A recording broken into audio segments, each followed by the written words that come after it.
Good morning, everyone. Today it is another one of my share and learn opportunities, and I'm actually going to be learning alongside you. What I'm looking at today is the Ranger Distress Oxides, which are a new product that we have in our Close to My Heart catalogue. We have opened the door to a lot more of the mixed media range. And if you have a look in our core catalogue on page 80, you'll see that we have some 14 different colours. I've only got 8 at the moment. They've been so popular and I didn't jump in straight away. So I've got 8 so far, and I'm looking forward to getting adding to my collection. So these are $13 each. So what is the Distress Oxide? The Oxide is a great ink for blending. So I've got a couple of samples here. I'm just going to find where I've put them. Oh, here they are. They blend really beautifully. Now ignore the cutouts from here. I'm going to explain what I've done there. But you can see how they produce these beautiful ombre looks that you can get when you blend two different colours. And then when I've got a couple of colours, extra colours, I'll be happier. I haven't got a yellow at the moment. I'm having to use the marmalade, which is a bit more orange. But you can get some really amazing looks. So while I've got the holes in the paper here, let's have a bit of a look. Jumping around a little bit. So look what I've been able to produce with this thin cut. See that beautiful ombre look and the variegated sort of rainbow colours. Now you don't have to be in love with rainbow colours. You could just have two different colours. You could just have different heaviness of the one colour. So you could use yellow through to orange, yellow through to red. You could use different shades of green on leaves. You could add a little bit of black or brown to the edge. As I said, I haven't got all the colours yet, and I'm still learning and playing. So, but it's amazing what you can produce. So I will show you a little play when I finish showing what I've got to show, and you can see how not so good I am yet. I'm still learning, but that is what we have. So this morning I just saw something online, and I saw a pattern paper that had these corners in the middle, and it may have even been 3 different pieces of paper. So I just thought I'd give it a go. I just sort of masked this off with some cardstock and just to produce my own colours. So I'm not a messy scrapbooker. I want to keep my hands clean, and I've got a little bit on there. I haven't washed my hands since this morning. So it's the sort of thing that I would probably play with in a different session, do my creating of my mixed media or my oxide colours and papers. And I can see myself just creating pieces that I will then keep in my stash for when I want a scrapbook. So this one here is the Jingle Joy that's available in November and December of 2020. And whilst it's got Christmas colours on the back, it's all black, features black and white. So I have, and again, you don't have to do the rainbow effect. I just decided that I would do that just to show you what it looks like. And of course, rainbow colours will look good with a lot of my daughter's photos. And it'll look better with yellow, and probably I would have used a different green there. So it's all learning about the different colours, but look what you can do to transform your papers. Okay, another little piece here. This is another one from the Jingle Joy. I wasn't quite as happy with this one. A mix of the red and the blue to create a purple. Maybe I was a bit heavy-handed, but it's great the way you can colour this. Now, whilst I wasn't really happy with how it turned out, have a look though when you cut it into strips.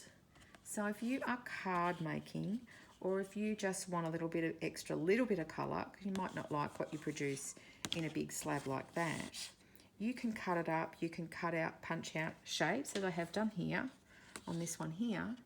So let me find the flower. I have it here somewhere that I did cut out. No, she's lost it. Okay, I'm sure it'll turn up later. But there, I showed you the border. So all of these things are your own personal creations. Okay, so that's one option. Here's another one I played around with last night. One of the things I'm going to show you when I do a little hands-on demo a little bit later is how when you first start off, I don't know whether it's just me, but when I first start off, I'm a bit this is not going to turn out well. And I thought, let's try and turn this back into Christmas paper, but into paper that colours that I prefer. So again, there's the paper that it was. And so I started with some big candied apple, the red here, circles, and then I grabbed the green. I think I used the mowed lawn because it's a little bit brighter, whereas the peeled paint is more of a fern. And I just started going around the edge. And again, you could try and do more of a hard edge. I could even leave white around it. But I decided to blend it in and see what it looked like. And it was a progression. When I first started, as I said, I think, oh, this is not working. But persist with it. Go with it. When it dries, as you can see, it's got a very chalky look. It's not a big, bold, and it's definitely not glossy.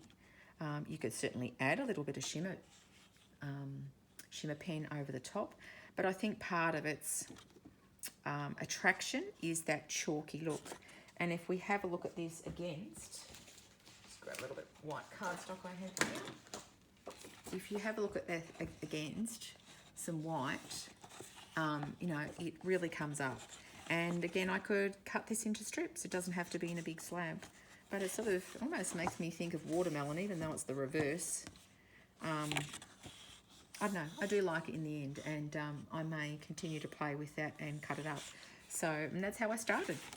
So the very first page that I did, I just had a big piece of paper that was 8 or 10 by 12. I just grabbed it to play with, and this is what the final result was. So this piece here, I'll bring it up so you can have a little bit of a closer look. So when I first started, all I had was the pickled raspberry and the spiced marmalade. So I was literally just playing with that, sort of trying to create a rainbow effect or striped effect. And again, when I put it down on the paper, I was like, oh, this isn't going to work. But you start with one colour, you add another, you blend them in, and you can blend back from either side. And as it starts to dry too, it certainly blends in more.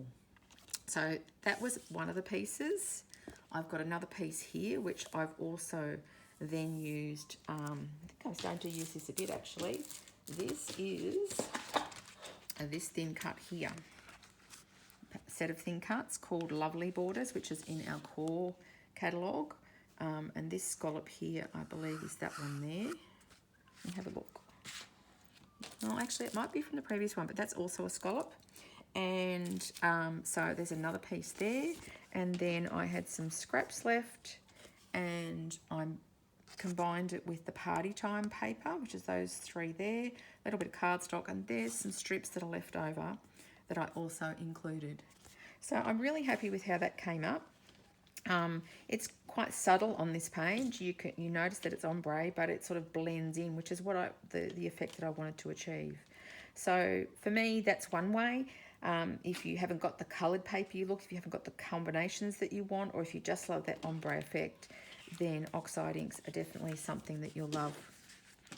So this is something that I did on the weekend, which was really scary because I had this beautiful Serenity paper, and it is beautiful, and I love the blues in it, and I've used a lot of it, and you'll be able to see that a lot of my Serenity layouts in another video. But it had these sort of blue tree ferny cone look, and the photos that I wanted to use were all green, and I just couldn't get the blue to work because the blue that's in the sky, you'll see in a minute, just was the wrong colour blue. So I was away for the weekend. I was like, oh, do I ruin this paper or not? But I gave it a go, and this is what I came up with. So I used the peeled paint, which is more like a fern colour. The other green that we have is the mowed lawn, and that's very much more of a Christmas green. So I used the peel paint, and I have just sponged over the top of that. So this is the sponge applicators. So you can get a pack of, I think it's 20. Oh, I'll have to check on that. And these just come off. Okay. At the moment, I've only got 2 of these applicators. I think I'll buy more because I don't want to be peeling them off all the time. I think it ruins them over time, peeling them off constantly. So, and again, waiting for those to come in stock because they have been popular. So, but have a look at the effect that I have produced. So I'm really, really happy with that. I wasn't sure how the blue would transition.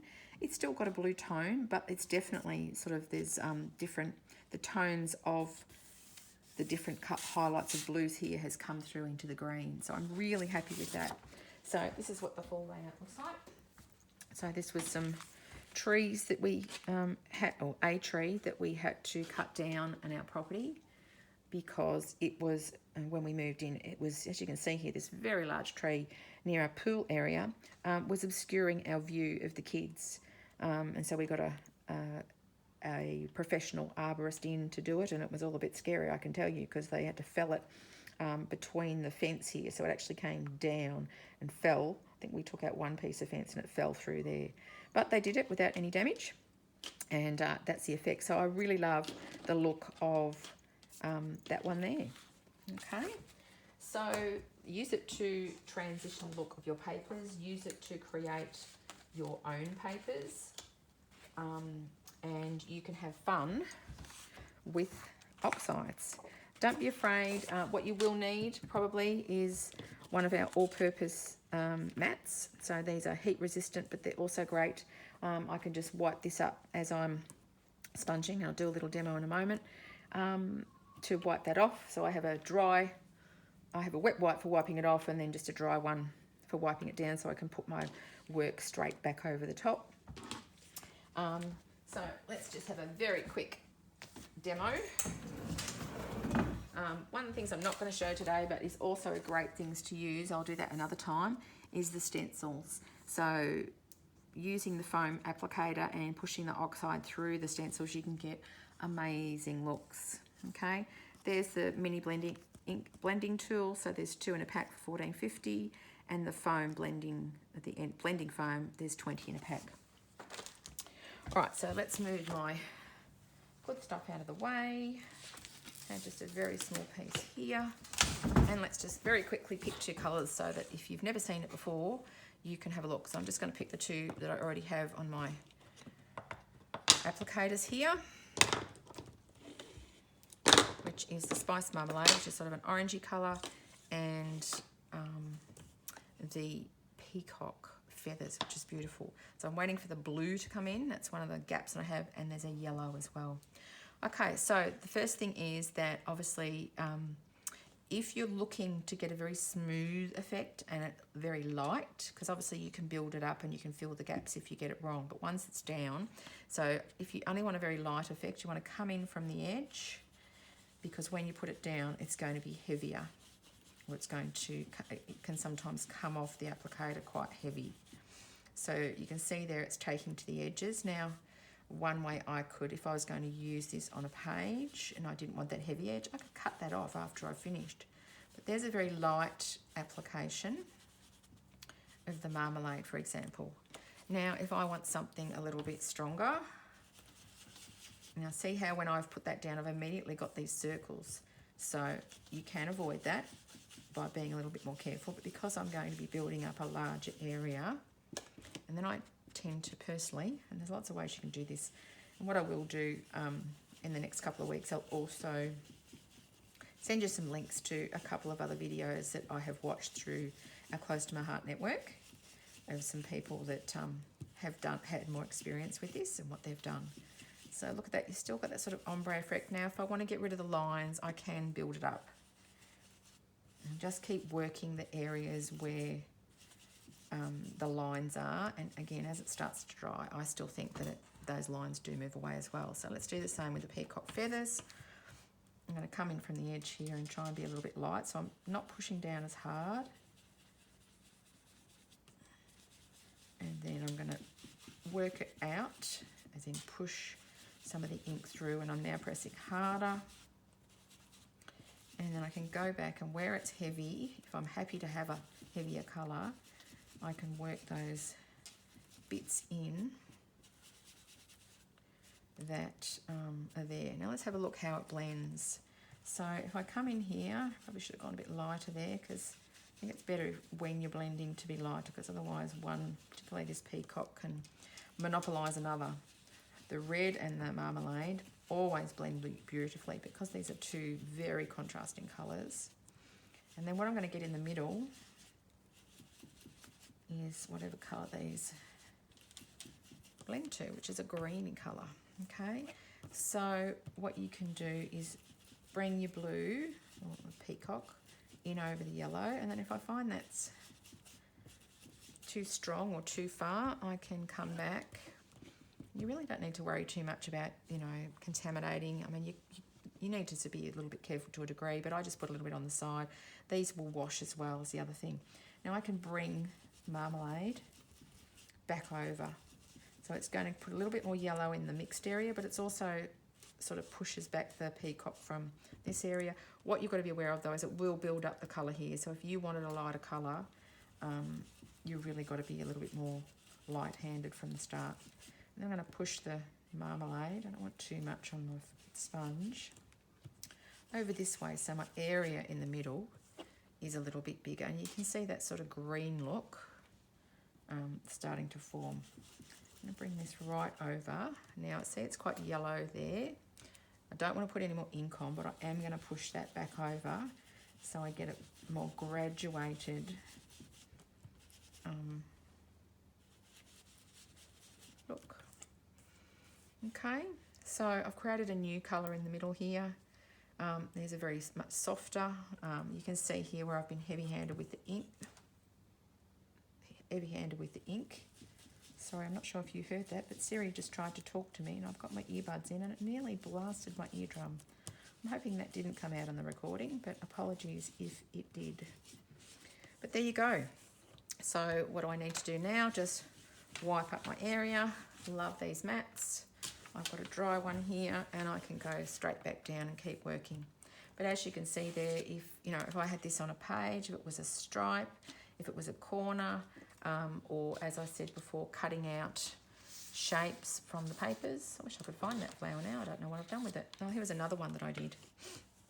Another one I prepared earlier. So I was trying, this is when I tried out the circles. I really didn't like. I think the peacock needs to be blended with other colours.